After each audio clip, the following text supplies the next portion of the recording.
দেখো মা tiffin ready করছে। এদিকে আমি বিরিয়ানির জন্য রসুন পেঁয়াজ আদাটা বেটে নিচ্ছি, আর বেরেস্তার জন্য পেঁয়াজটা আমি কুচি কুচি করে কেটে নিয়েছি। তো হ্যালো বন্ধুরা, কেমন আছো সবাই? আশা করি সবাই খুব ভালো আছো। দেখো এদিকে আলুটাও ছুলে নিয়েছি, আমি এটা নুন দিয়ে একটুখানি সেদ্ধ করে তারপর ভালো করে মাংসগুলো ধুয়ে আমি এখানে কেওড়ার জল আর গোলাপ জলটা মাংসতে আমি দিয়ে দিচ্ছি। আমি দিচ্ছি না, সরি, আজকে আমার হাজব্যান্ড রান্না করছে, তাই আমি শুধু ভিডিও করছি, হাজব্যান্ড রান্না করছে। দিয়ে দিচ্ছে নুন, লঙ্কার গুঁড়ো, হলুদ গুঁড়ো, জিরে গুঁড়ো, সর্ষের তেল 1 কাপ, তেজপাতা দিয়ে দিয়েছে কটা, তারপর এখানে দিয়ে দিয়েছে বিরিয়ানি মশলা 1 চামচ, তারপর এখানে পেঁয়াজ রসুন আদার পেস্টটা দিয়ে টক দই দিয়ে দিয়েছে 1 কাপ, দিয়ে ভালো করে মাখাচ্ছে। আজকে হাজব্যান্ড বলেছে উনি রান্না করবে, যেহেতু আমি বিরিয়ানি রান্না করতে জানি না এখন অবধি, তাই আমার হাজব্যান্ডই রান্না করে বিরিয়ানিটা। চলো আজকে আমার হাজব্যান্ডের রান্নাই দেখে নাও। এদিকে আমি কাজু বাদাম কটা ভিজিয়ে রেখেছি বাটবো বলে, আর এখানে দিয়ে দিলাম কাশ্মীরি লঙ্কার গুঁড়ো আর গরম মশলার গুঁড়োটা, লাস্টে দিয়ে ভালো করে মাখিয়ে 1 ঘন্টার জন্য ঢাকা দিয়ে রেখে দিলাম। এদিকে আমি 1 কেজি চাল নিয়ে নিয়েছি, বাসমতি চাল। এটা আমি ভিজিয়ে দিচ্ছি 1 ঘন্টার জন্য, এটা 1 ঘন্টা পর আমি রান্না করব।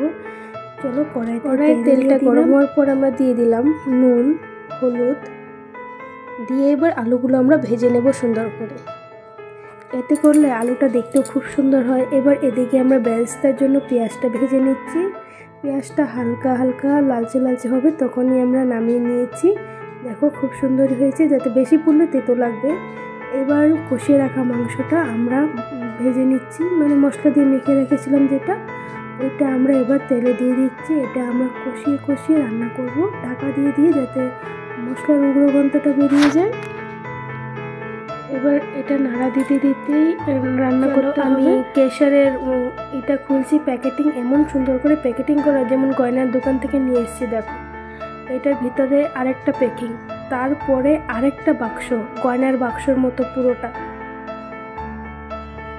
মনে হচ্ছে পুরো গয়নার বাক্স, এমন করে শুনছে। দেখো 2 ভাইয়ের মানে কি একটা ব্যাপার।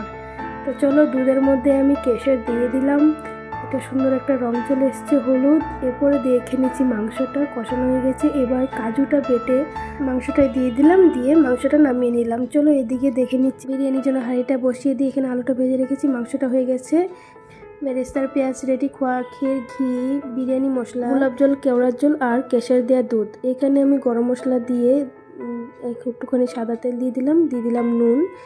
এবার হাঁড়িটা ঢাকনা দিয়ে রাখবো যাতে জলটা ফুটে যায়, তারপরেই আমরা চাল দেবো। দেখো জলটা ফুটে যাওয়ার পর আমি চাল দিয়ে দিয়েছি। এবার একটুখানি ঢাকা দিয়ে দেবো নাড়াচাড়া দিয়ে, তারপর দেখছি পরে কি হয়। জলটা ফুটছে, আমি কেটে কেটে দিয়েছি, এডিট করে করে দিচ্ছি, যেহেতু তার জন্য শর্টভাবে হয়ে যাচ্ছে।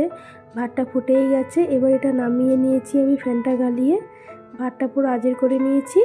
তারপর এখানে ভালো করে ঘিটা হাঁড়িতে মাখিয়ে নিচ্ছি, দিয়ে এবার ভাতটা দিয়ে দিল, অর্ধেকটা ভাত মানে 3 ভাগের 1 ভাগ ভাত দিয়েছে, দিয়ে আলু ভেজে রাখা আলুটা দিয়ে দিচ্ছি, আর মাংস তরকারিটা থেকে মাংস একটু একটু দিচ্ছে। এবার দিয়ে দিচ্ছে কেওড়ার জল, গোলাপ জল, ঘি,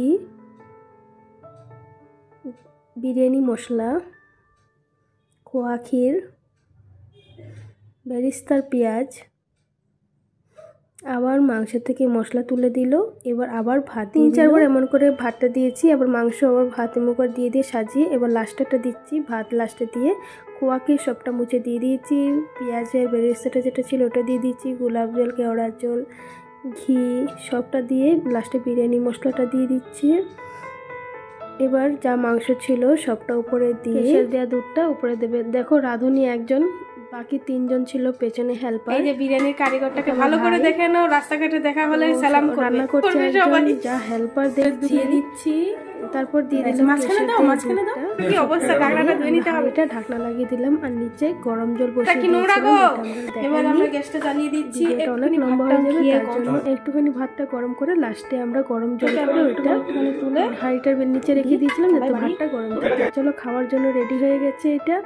এবার আমি সবার জন্য বেরিয়ে দিচ্ছি, 4 জনের জন্য বাড়ছি, ওরা খেয়ে নেবে, তারপর আমরা খাবো। প্রথমে আমি আমার শাশুড়ি মাকে দিলাম, আমার ছোট্ট শাশুড়ি মা দেখো বসে পড়েছে। তোমাদের কেমন লেগেছে বলো, আর এইভাবে রান্না করে খেও। টাপুর আর এই কাকুটাই তো বিরিয়ানি বানিয়েছে।